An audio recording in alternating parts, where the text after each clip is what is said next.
The Canadian Broadcasting Corporation presents Foothill Fables.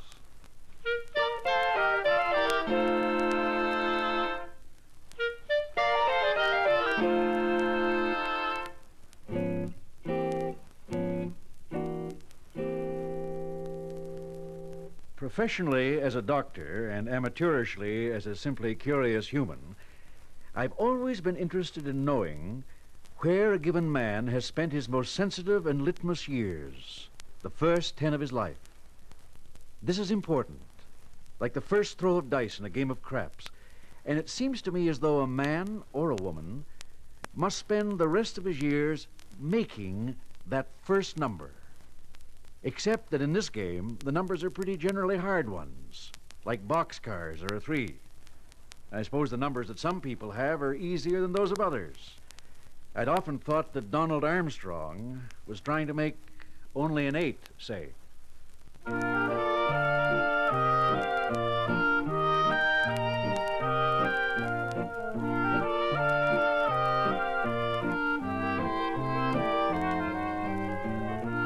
Foothill Fables, a series of stories of life and people in a small western Canadian community, written by W.O. Mitchell and presented with music composed and conducted by Morris Surden. Production and direction, Larry Gosnell.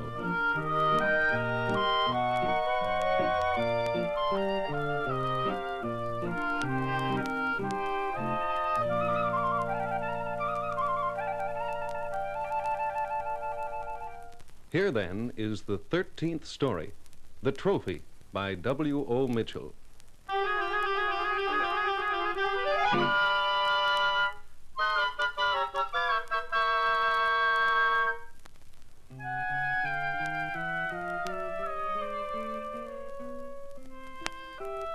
When it comes down to what I consider the most desirable childhood, I suppose I'm biased. My own was mostly rural. I practiced medicine in a small town in the foothills, Shelby. It's a good place in which to raise a family and practice medicine or your life.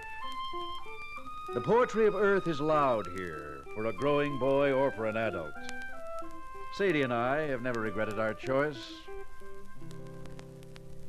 It always seemed to me that Donald Armstrong has never regretted his either. 29 Coach Lantern Lane, Meadowlark Park, a suburb that's perhaps more informally known as the Oil Patch. 5 years ago, this development was the domain of the meadowlark, the long-tailed magpie. Chinook winds breathed over grazing Holsteins.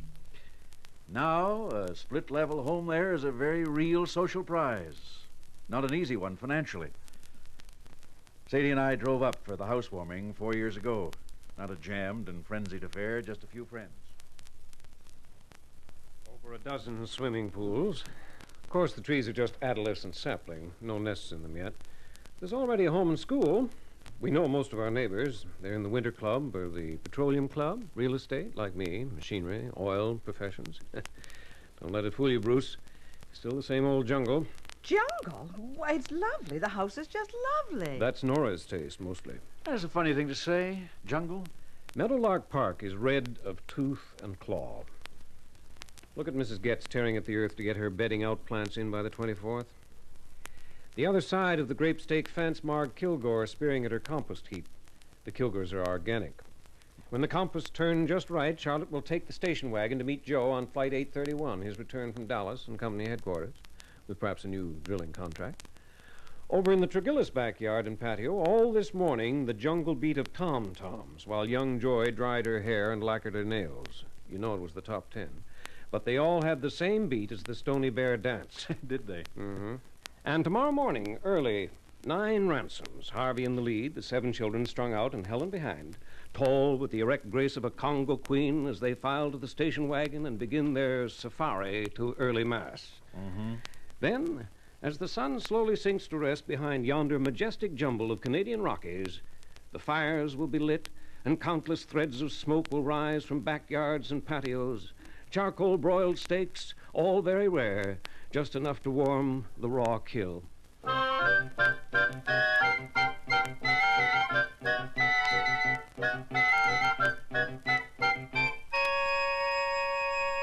You know, Bruce, sometimes Donald makes me a little bit sick.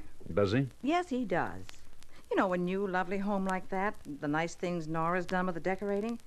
When Donald goes on about that home, it's the Hunter stuff. It's as though he's making fun of their new home, what she's done. Oh, I don't know. Well, I do. He went to a great deal of trouble to be, well, almost sarcastic. No, Sadie. He wasn't being that. Then what was he being? He was being Donald. Well, it's a side I don't think I'm very fond of. Sadie, he's proud of their new home, just as pleased with it as Nora is. Well, he certainly takes a strange way of showing it. Not for Donald. It's sort of like reverse English in billiards. He comes at it from the, when he wants the ball to roll the opposite way. What? Haven't you ever noticed that if Donald likes something or approves of something, he has to... Well, it's difficult for him to come out and say it? No, I hadn't. What I've noticed over the years from time to time, well, at first I used to think it was just teasing, but no, I'm not so sure. He seems to do it more and more. No, he doesn't, Sadie. Or rather, he does, but no more than he ever did. And it's not what you think. I don't hear him making fun of his silly bears. No, I don't think you'll ever hear him doing that. Making fun of his bears.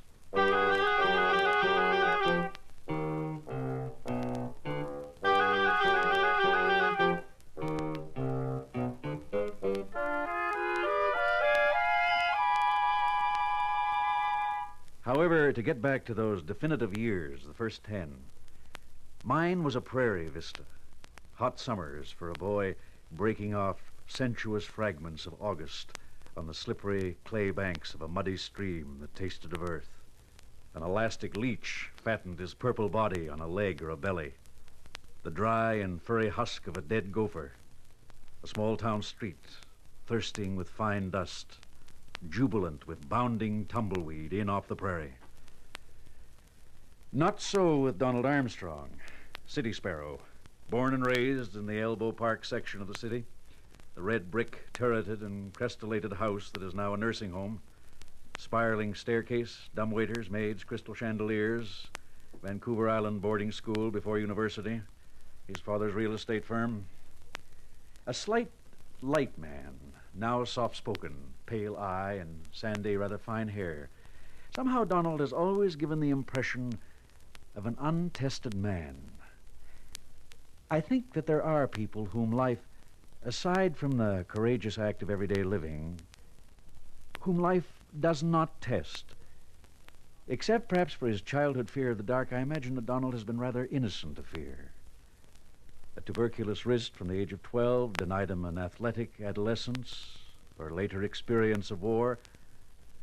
Until last spring, Donald's has been a bland life, untouched by violence. This isn't what he wanted, I don't think, for, 11, maybe 12 years. Actually, Bruce, I've always been fascinated by bears as long as I can remember. I mean, I had a teddy bear, but, well, like at night in the dark, if there was a wild animal under the bed, it was a bear. With me, it was a lion. No, always bear. Favorite story, Goldilocks. As a boy, my father took me to St. George's Island and the zoo. It was the bears, brown, grizzly, polar, in the park at Banff during the summer holidays. Go to the garbage dump and watch them. Here, look at this. My talisman for the office here. He's been on my desk for 20 years. Look at him, on his back, head up and neck arched, hind legs aloft while he scratches his buttocks. Comical. The fearful and the comic. Man and the bear have always been close. Have they? Oh, sure. They shared the first cave, didn't they? First deep freeze meat supply. Master bears in most of man's legends, myths. Fire was the property of bear. He had the firestone before people had fire, until the magpie stole it and the fox broke it into bits and gave a fragment of it to all the tribes of the earth. At least, that's what our stony friend Peter Powderface told me last spring. How many times now? 12. Last spring was 12. This will be 13. Well, I have to hand it to you, Donald. Your persistence. Now, just remember, though, that in that altitude with heavy clothes, deep snow, at your age... Bruce. I've been working out at the club every day for 4 months. I'm in perfect condition. Wind like a non-smoking teenager, legs like a 6-day bike racer, and this time, by Judas, this time is it.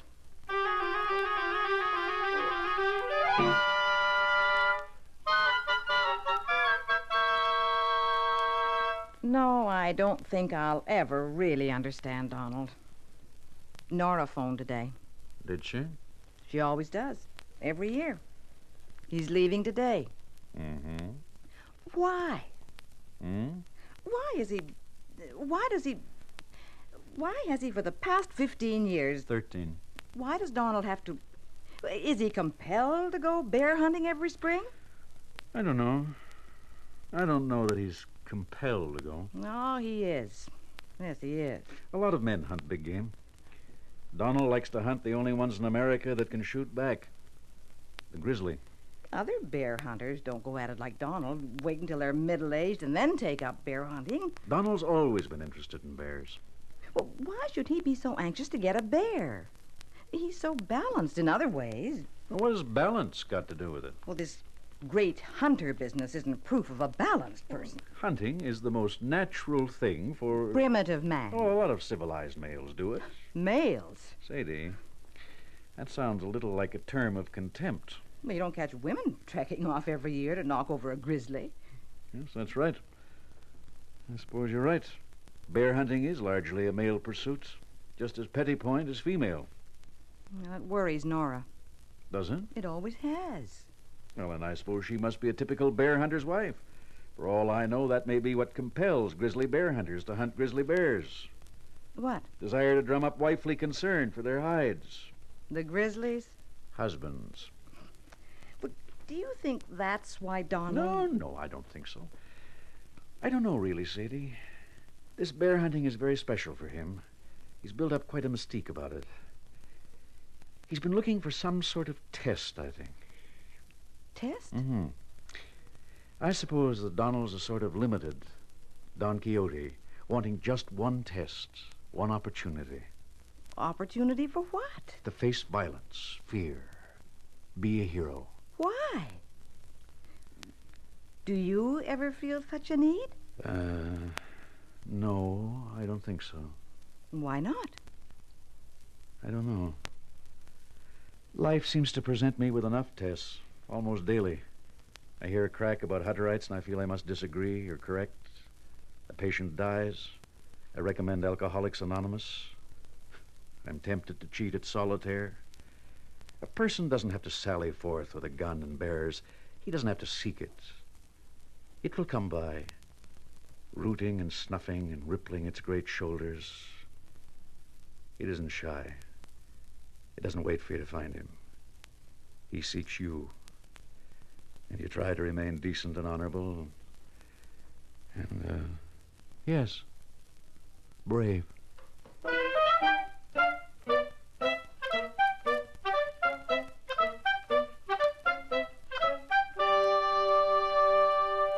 I don't accept that the world has ever been seriously threatened by individual villains, by themselves, nor has it been saved single-handed by heroes. Every man has been a villain and a hero, still he is, always will be. I meet and treat many cravens, many heroes and heroines in my practice. When an old fishing companion of mine goes into the oxygen tent in a desperate last-moment effort against massive heart damage, when I tell a parent a child has leukemia, that a wife has sarcoma, there are daily and ordinary bears for all men and women. Death is a grizzly, and a husband's infidelity is a grizzly, and a son's failure in his matriculation exams is a grizzly. I think. Perhaps Donald doesn't feel that he's been truly engaged to life. He is not one of those whose bellies are distended with hunger and wants. He has not lost a loved one or climbed a mountain, discovered penicillin or insulin or vaccine, composed the Hallelujah chorus. He can't tie off gut with one hand. Well, poor Donald. Well, Donald did not stop by to say hello to us on his way out to the mountains and the cataract, where he and Peter Powderface, his stony guide, hoped to score. I saw Donald next 3 days later when Ollie Pringle's ambulance brought him in from Paradise Valley.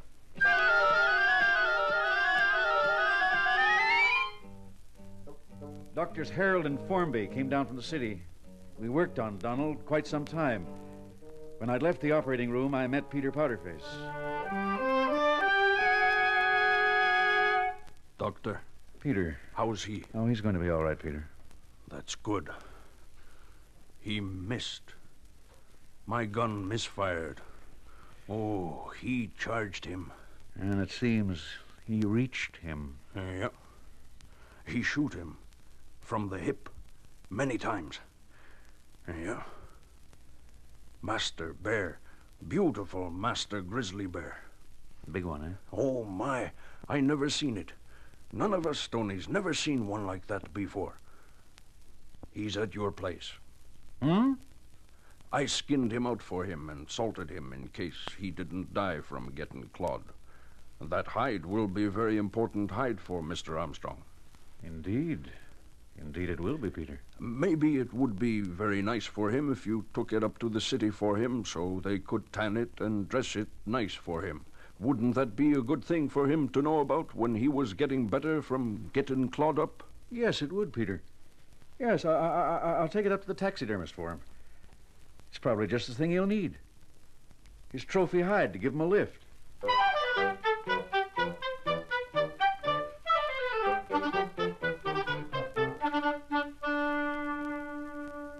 great black buffalo head for brewing companies, so they're behind on orders, but he thinks he can have it done for you in 6 weeks. Thanks, Bruce. Oh, God, isn't he magnificent? All right, all right. Now, easy. Have some respect for my stitching. Yes, he is. I talked with Andy. He says it must be a Swan Hills grizzly wandered down off his range. One of the old plains grizzlies they thought was extinct. All I know is he's beautiful. And he damn near got me. But I got him. And he's mine. You know, when I took the hide in, there was another bear hunter there waiting. He had his hide on the counter. I judge a young brown bear just over a yearling, hardly more than a cub. Until we unrolled yours, the man seemed satisfied enough. And then he saw the grizzly hide. He just stood there stunned, with his cigar halfway to his mouth. Over and over again he said, "Oh, my. Oh, my. Oh, my." He'd look back at his scruffy little brown bear hide and then back at your silvered mammoth. "Oh, my. Oh, my. 2,900 miles, over $3,000. Oh, my." Hmm?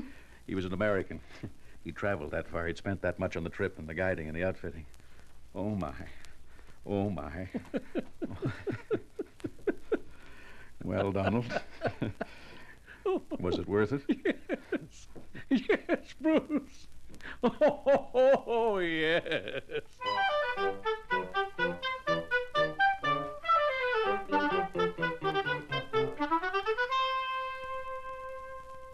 I should prescribe Swan Hills Grizzlies for all my convalescents. Within the week, Donald had left our Shelby hospital and was back at his office in the city. The next weekend, he drove down with Nora and dropped in at my office. Haven't had much experience with this sort of thing, but it seemed to me that a person ought to come back to the guy that stitched him up. Nora came down, too. Oh, fine, fine, fine. How are you feeling, Donald? Never better. Well, now that it's over and done and accomplished, you still feel it was worth it? Oh, yes. It seems as though my whole life up to that hunt has been working and building to that. All the dreaming and planning about getting my grizzly was simply that, daydreaming and fantasy. Now it's well as if it were possible for a human to hibernate, to sleep, go frozen and insensitive for 45 years and then wake up.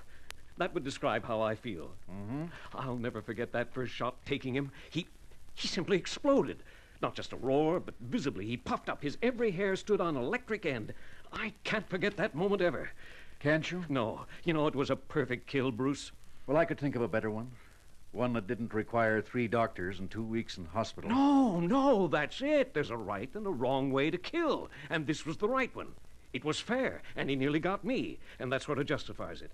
And after he got me out, Peter went back and he covered the entrails over properly. Oh, now, Donald, aren't you carrying this thing a little bit too far? No, because this is one area where people like Peter Powderface know a lot more than you and I. Donald, you know, I'd hoped that once this was over and done that you might have a little balanced attitude about this grizzly business. How do you mean? Well, you've got your bear, you've got your trophy. If you'd got one, you'd understand. Look, Donald, your sort of grizzly hunting doesn't and isn't very likely to fascinate me. As far as I'm concerned, he's pretty limited target game. What? Seems to me there's more important games prowling the face of the earth. Yeah, I know. Tigers, lions, elephants, I suppose. Sure, they're big, all right. No, that's not what I meant.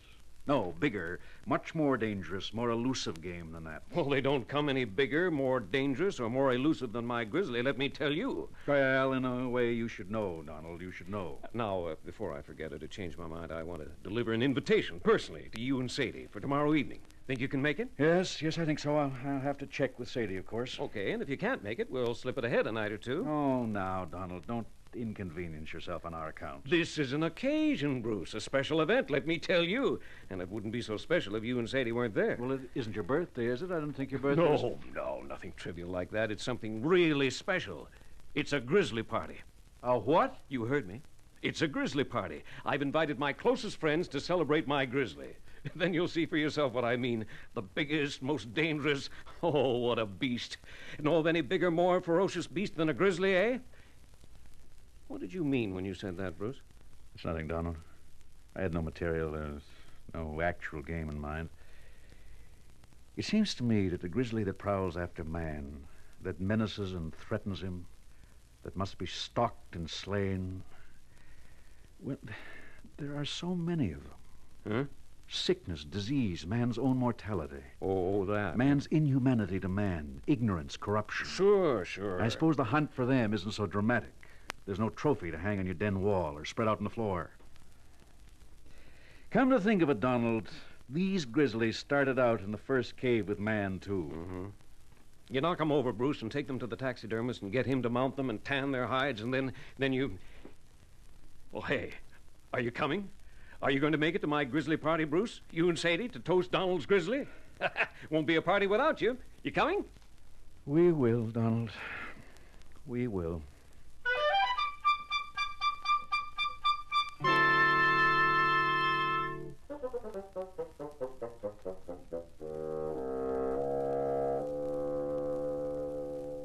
From time to time, we have cocktail parties, even in Shelby, but it's not a common phenomenon in our town, so that whenever, as we do a few times in the year, Sadie and I find ourselves in the city, glass in hand, standing defensively in a loud and alcoholic human crush, I'm struck by the similarity between the average cocktail party and an airport wait between planes. At both, there never seem to be enough seats for the posteriors, or else there are too many posteriors for the seats. Mind you, I don't see women in airports seated on the floor with their shoes off or their feet tucked under them. Donald's guests had grouped themselves into a different configuration by the time Sadie and I arrived there. Not the usual male and female pole at either end of the living room, but in a great closed circle, open in the center, where a great bulging wrapped parcel stood like a rock, protruding from the middle of a river so that the flow of water is diverted around it. People stepped around it, over it, they avoided it, several tripped on the edge of it. Donald stood beside it, martini in his hand. He introduced me to Malcolm, somebody from the Allied Arts Center, I think. Rather willowy, a little long in the hair, perhaps, but then... No, I didn't ask the question idly, any more than if I were to ask a poet why he had written a poem, or a painter why he'd painted a picture. Donald, why do you hunt? Why? Because I want to hunt. But that isn't really an answer, is it? I mean, but I've often wondered why. I've intended asking you why, now I have. It's hard to say. But you do have a reason. I mean, there has to be a reason. I mean, it takes a great deal of effort, of preparation, time. How much would you think this hide has cost you in dollars and cents? Well, I'll tell you, Malcolm. It's a passion with me. It has been. I hunt with zest, which is very bright and very real. I hunt because I am compelled to hunt and because I am a good hunter. In this case, for this bear, I hunted for the same reason any artist creates. Creates? You can't equate... I am not equating anything with anything because this kill of this grizzly stands by itself. This is my own. This is a deed. Of action. It isn't the same as an artistic creation. Yes, it is, because it's unique. Because I did it, and no man will come after me and do it. Oh, now, there have been lots of bears killed. There'll be lots more killed. Aha, this bear hasn't been killed before. He won't be killed again. He's no eclectic bear. He stands alone and by himself. Well, I've often wondered. I hadn't expected so flamboyant an answer. I had just wondered. Well, Don't bother, Malcolm, because you haven't a possible hope of ever understanding why a man might hunt. Just a moment. Or why Hardy wrote Jude the Obscure or Catherine Mansfield did The Doll's House.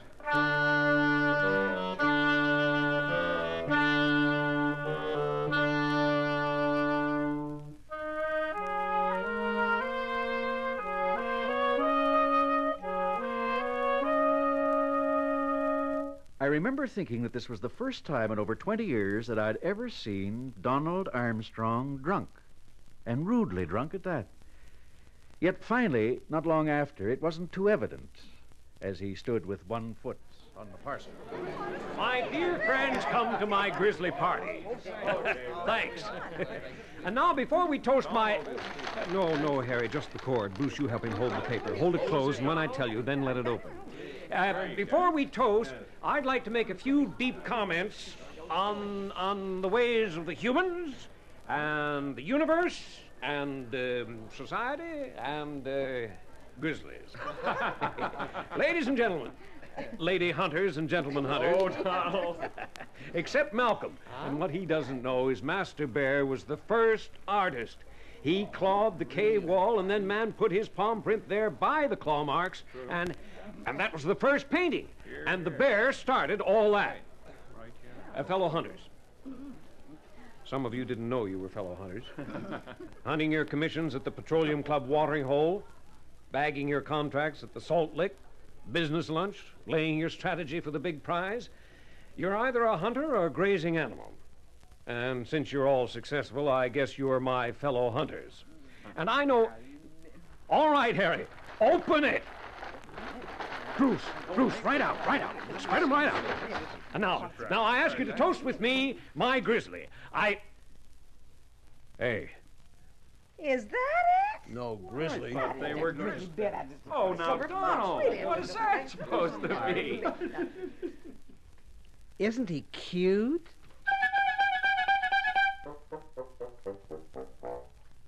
There, in the middle of Donald's living room rug, I saw my old, small brown friend, not much more than a cub. Oh, my. Oh, my.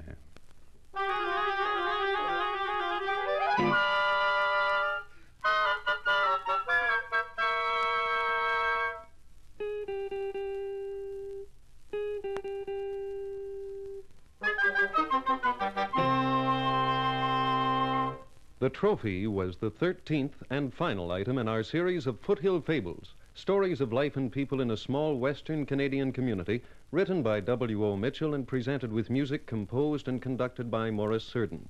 Production and direction, Larry Gosnell. The stories were recounted by John Scott as Dr. Bruce, a general physician in the little foothills town of Shelby. In today's episode, he was supported by William Needles as Donald, Beth Lockerbie as Sadie, the doctor's wife, Len Berman as Peter Powderface, and Fred Dial as Malcolm, the art student. Technical operation, John Skillen. For the author, the players, and the production staff, this is Art Cuthbert saying so long from Shelby. Foothill Fables is a production of the Canadian Broadcasting Corporation. It is made available to this station by the CBC's International Service.